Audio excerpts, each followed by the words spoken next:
Hello students, welcome to this channel. आज के अनोखे वीडियो में आपका एक बार फिर से स्वागत है। तो आज के ट्यूटोरियल में मैं 12th क्लास के मैथमेटिक्स में NCERT बुक के एक्सरसाइज 5.8 का क्वेश्चन नंबर 4, 5 और 6 का सॉल्यूशन बताऊंगा। सो आप इस वीडियो को अंत तक ज़रूर देखिएगा। तो आइए अब हम लोग वीडियो को शुरू करते हैं।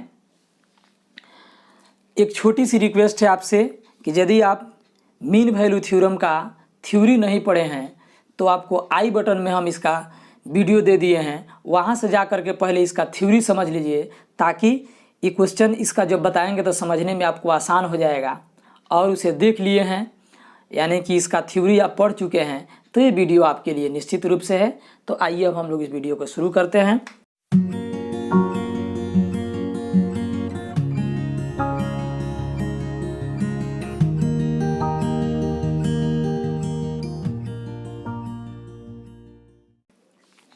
तो क्वेश्चन नंबर 4 में दिया है कि verify mean value theorem if f(x) equal to इतना in the interval close interval A B और a का मान 1 और b का मान 4 है। तो हम यहाँ नोट करेंगे according to question f(x) equal to x square minus 4x minus 3, इसका नाम इक्वेशन फर्स्ट कर देंगे, कोमा x बिलोंग्स टू, तो ये हो गया आपका क्लोज इंटरवल ए बी, जहाँ a का मान 1 और b का मान 4 दिया है। तो यहाँ नोट करेंगे कि सिंस वी नो दैट, चूँकि हम जानते हैं कि यहाँ पॉलिनोमियल फंक्शन है ना, तो यहाँ पॉलिनोमियल के बारे में लिखना है। सिंस वी नो दैट, चूँकि हम जानते हैं कि any polynomial function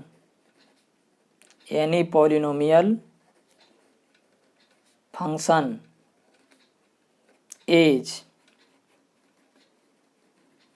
always continuous and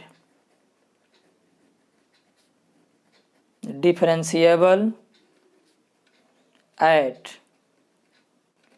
every point, यानी हम जानते हैं कि कोई भी पॉलिनोमियल फंक्शन प्रत्येक बिंदु पर कंटिन्यूअस और डिफरेंशिएबल होता है। तब यहाँ नोट करेंगे कि since given function is a polynomial function, क्योंकि दिया गया फंक्शन एक पॉलिनोमियल फंक्शन है तो इसलिए एक नंबर में f is continuous on close interval A b and 2 number में f is differentiable on open interval A B.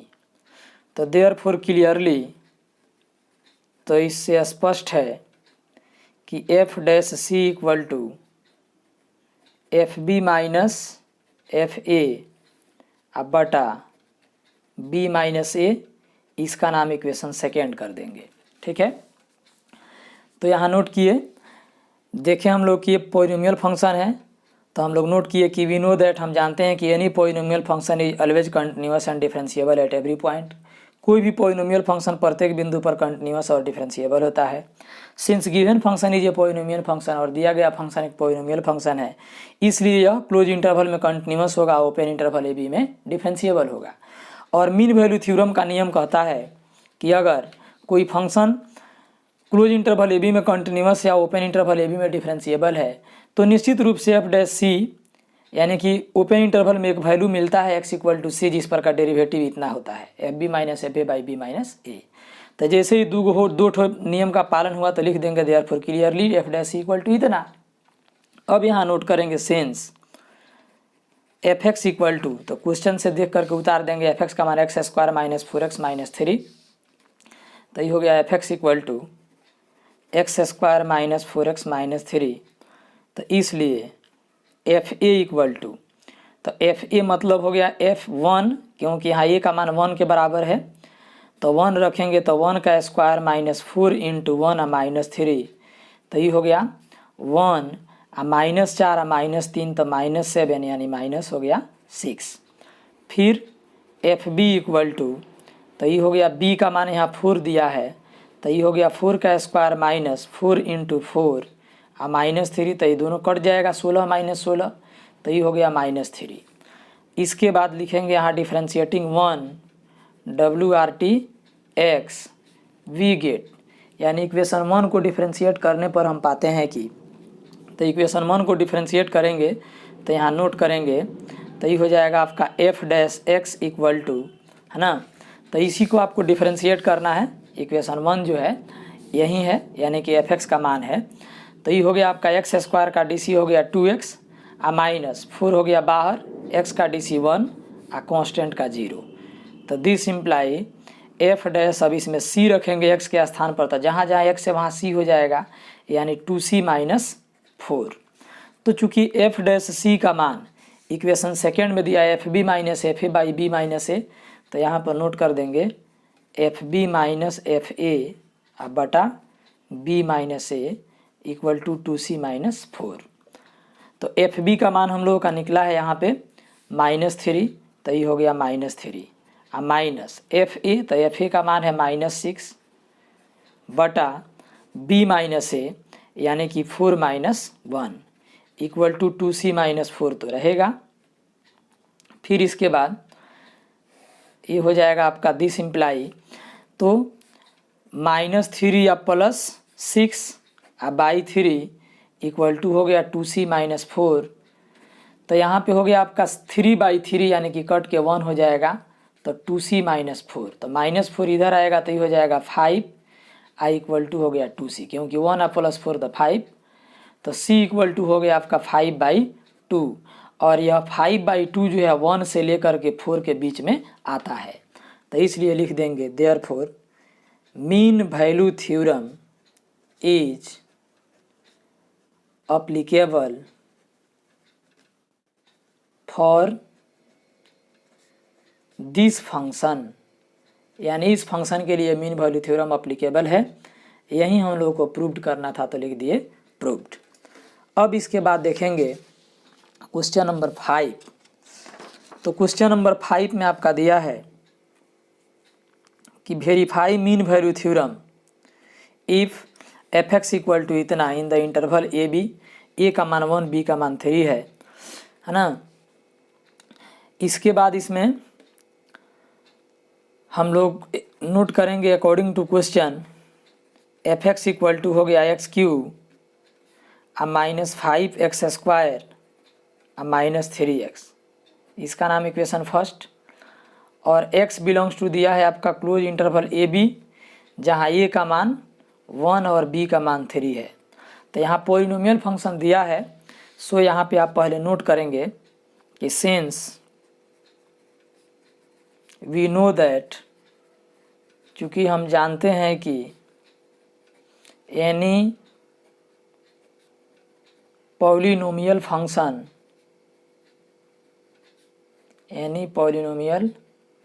Function is always continuous and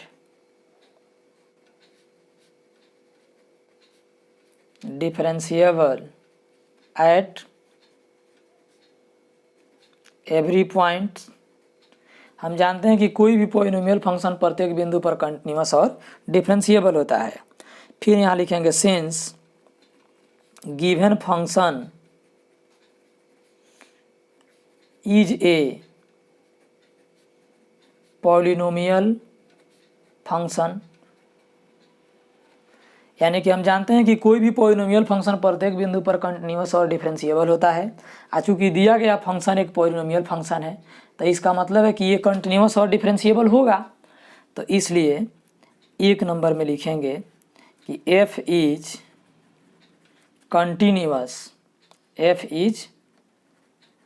continuous on close interval A b, है ना। And 2 number में f is differentiable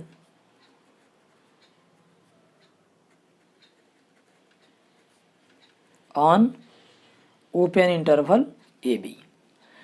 तो mean value theorem का नियम है कि कोई फंक्शन यदि क्लोज इंटरवल ए बी में कंटिन्यूस है और ओपन इंटरवल ए बी में डिफरेंशिएबल है तो देयरफॉर क्लियरली, है ना, तो f dash C equal to F B minus F A बटा बी माइनस ए जरूर मिलता है। तो इसका नाम दे देंगे इक्वेशन सेकेंड, है ना। जब कोई फंक्शन क्लोज इंटरवल ए बी में कंटिन्यूस और ओपन इंटरवल ए बी में डिफरेंशिएबल हो तो एक बिंदु ओपन इंटरवल में जरूर मिलेगा जिस बिंदु पर का derivative F B minus F A by B minus A के बराबर होता है।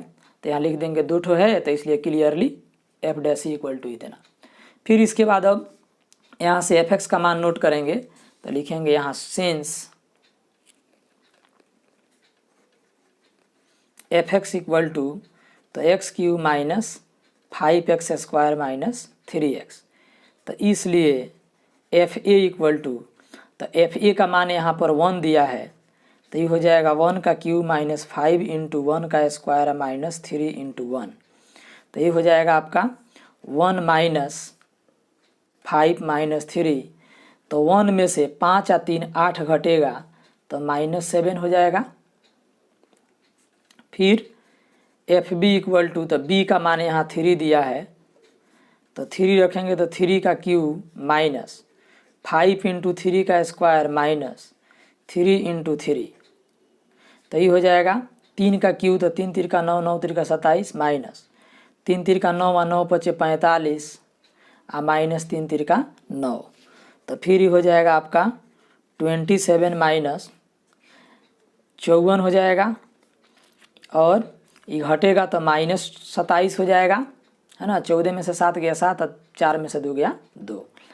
तब यहाँ लिखेंगे डिफ्रेंशिएटिंग 1 डब्ल्यू r t x we get, तो इसी फंक्शन का नाम यहाँ समीकरण 1 दिया गया है ना।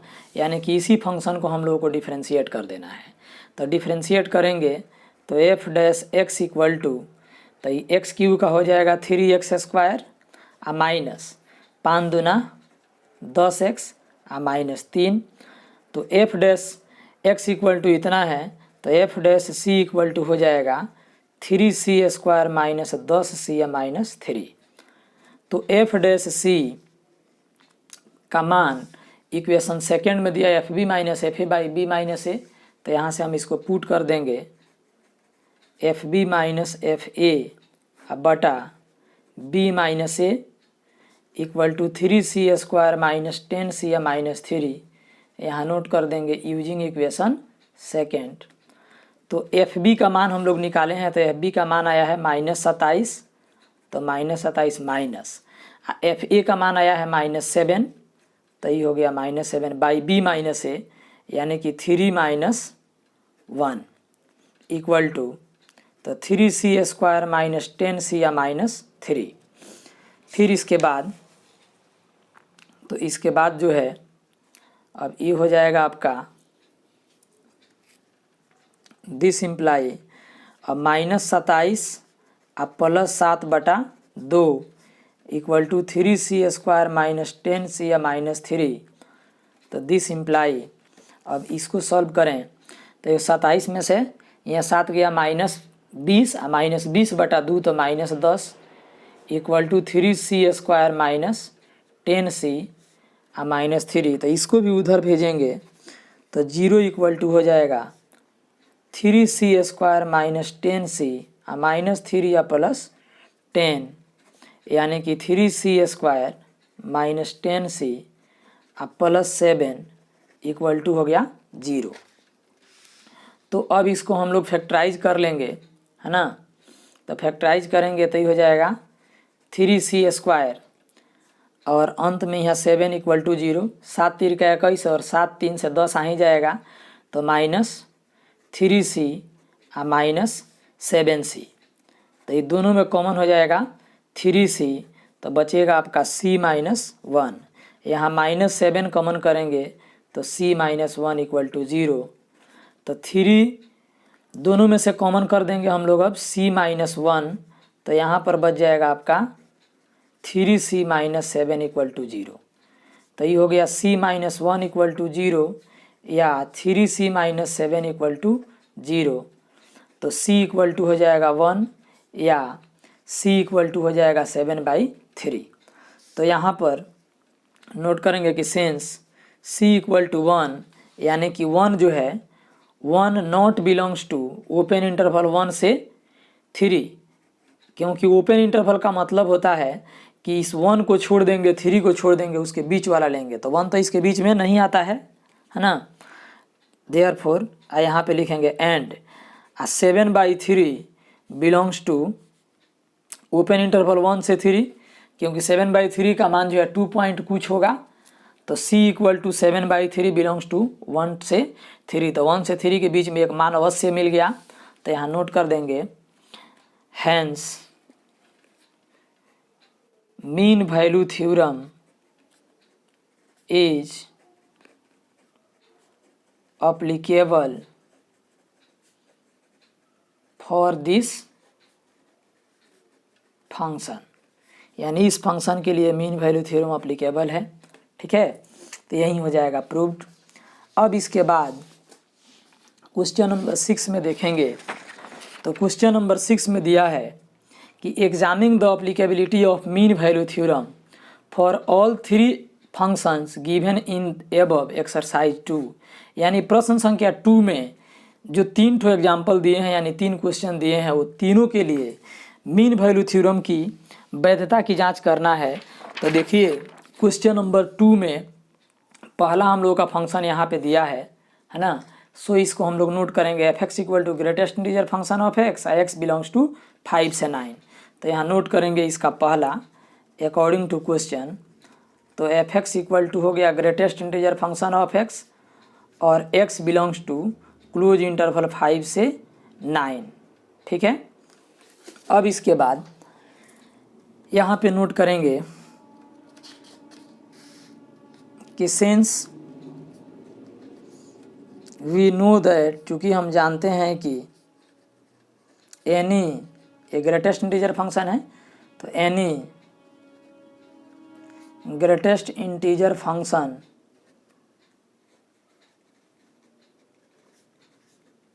Is always continuous and differentiable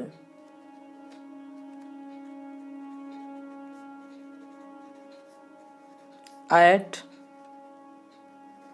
every point but not continuous and not differentiable at all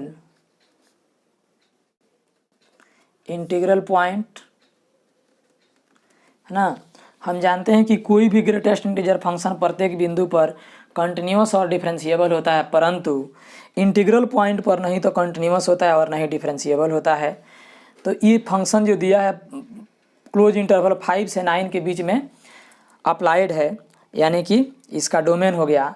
तो 5 से 9 के बीच में तो आपका बहुत सारा इसमें मिल जा रहा है इंटीजर, जैसे 5, 6, 7, 8, 9।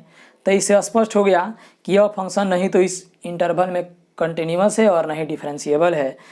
तो यहाँ पे लिख देंगे देयरफॉर, अब पहले फिर यहाँ लिखेंगे सिंस, चूँकि given function is a greatest integer function,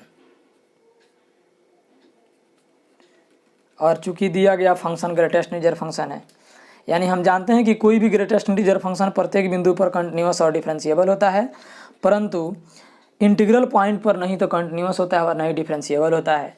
चूँकि दिया गया फंक्शन एक ग्रेटेस्ट इंटीजर फंक्शन है और ये भी 5 से 9 के बीच में अप्लाई है, यानी कि परिभाषित है, तो इसके बीच में इंटरवल में, इसके बीच के अंतराल में इंटीजर भी आ रहा है। तो इससे स्पष्ट है कि यह फंक्शन नहीं तो कंटिन्यूअस है और नहीं डिफरेंशिएबल है। सो यहाँ लिख देंगे देयरफॉर 1 नंबर में f is not continuous on close interval 5 से 9, है ना, एंड 2 नंबर में f is not differentiable on open interval 5 से 9, है ना। यानी कि यह फंक्शन नहीं तो कंटिन्यूस है और नहीं डिफरेंशिएबल है। तो इससे स्पष्ट हो गया कि therefore clearly F dash c not equal to F B minus F A बटा बी माइनस ए, क्योंकि मीन वैल्यू थ्योरम का नियम है कि यदि फंक्शन क्लोज इंटरवल ए बी में कंटिन्यूस है या ओपन इंटरवल में डिफरेंशिएबल है, तब एक ओपन इंटरवल ए बी में एक बिंदु जरूर मिलता है जिस बिंदु पर का derivative f dash C equal to इतना हो। लेकिन जब ये दोनों फेल कर गया या दोनों में से कोई एक भी फेल कर जाए तो ये बराबर नहीं होता है, और बराबर नहीं होता है यानी कि उस फंक्शन के लिए मीन वैल्यू थ्योरम अप्लीकेबल नहीं है। तो यहाँ नोट कर देंगे, hence mean value theorem is not applicable for this function. तो ये हो जाएगा इसका आंसर। फिर इसके बाद अब 6 नंबर का क्वेश्चन नंबर 6 का सेकेंड हम लोगों को देखना है और क्वेश्चन नंबर 2 का सेकेंड यहाँ पे नोट करना है। तो क्वेश्चन नंबर 2 का सेकेंड हो गया f x equal to greatest integer function of x I x belongs to -2 से +2। तो यहाँ नोट कर देंगे कि according to question f x equal to greatest integer function of x, है ना, और x belongs to close interval -2 से +2।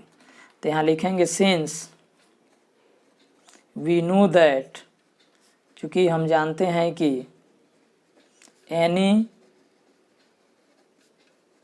Greatest integer function is always continuous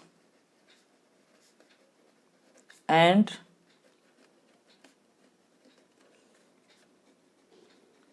differentiable at every point but not continuous and not differentiable at all integral points. Since given function is a greatest integer function, तो therefore एक number में f is not continuous on close interval -2 से +2, and 2 number में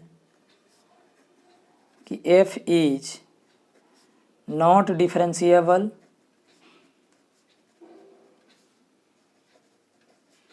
on open interval -2 से +2। चूँकि हम जानते हैं कि कोई भी ग्रेटेस्ट इंटीजर फंक्शन प्रत्येक बिंदु पर कंटिन्यूअस और डिफरेंशिएबल होता है, परंतु इंटीग्रल पॉइंट पर नहीं तो कंटिन्यूअस होता है और नहीं डिफरेंशिएबल होता है। Since given function is greatest integer function, यानी कि चूँकि दिया गया फंक्शन एक ग्रेटेस्ट इंटीजर फंक्शन है ना, तो इसलिए अब जिस अंतराल में यह परिभाषित है उसमें इंटीजर भी आ रहा है, इसलिए नहीं तो इसमें ये कंटिन्यूअस होगा और नहीं इसमें डिफरेंशिएबल होगा। फिर इसके बाद मीन वैल्यू थ्योरम का नियम है कि यदि कोई फंक्शन क्लोज इंटरवल में कंटिन्यूअस या ओपन इंटरवल में डिफरेंशिएबल है, तब ओपन इंटरवल में एक बिंदु जरूर मिलता है जिस बिंदु पर का derivative f dash c f B minus F A बटा बी माइनस ए के बराबर होता है। लेकिन यहाँ देख रहे हैं कि दोनों का दोनों नियम फेल कर गया है, तो दोनों में से एक भी नियम फेल कर जाता है तो एफ डैश सी इसके बराबर नहीं होता है। यहाँ तो दोनों फेल कर गया है तो इसके बराबर नहीं है, तो लिख देंगे therefore clearly F dash c not equal to इतना। तो इससे स्पष्ट हो गया, यहाँ लिख देंगे हैंस अतः mean value theorem is not applicable for this function, यानी कि मीन वैल्यू थ्योरम इस फंक्शन के लिए अप्लीकेबल नहीं है। इसके बाद अब यहाँ पे हम लोग नोट करेंगे क्वेश्चन नंबर 6 का 3 नंबर और लिखेंगे क्वेश्चन नंबर 2 का 3 नंबर। तो क्वेश्चन नंबर 2 का 3 नंबर में यहाँ दिया है f x equal to x square minus 1 I x belongs to 1 से 2। तो यहाँ नोट करेंगे according to question f x equal to x square minus 1 equation first और x बिलोंग्स टू 1 से 2 क्लोज इंटरवल 1 से 2। तो यहाँ पॉलिनोमियल फंक्शन है, तो यहाँ नोट करेंगे सिंस वी नो दैट, क्योंकि हम जानते हैं कि any polynomial function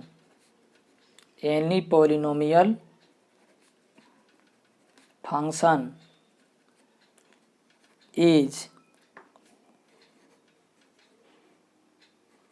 always continuous and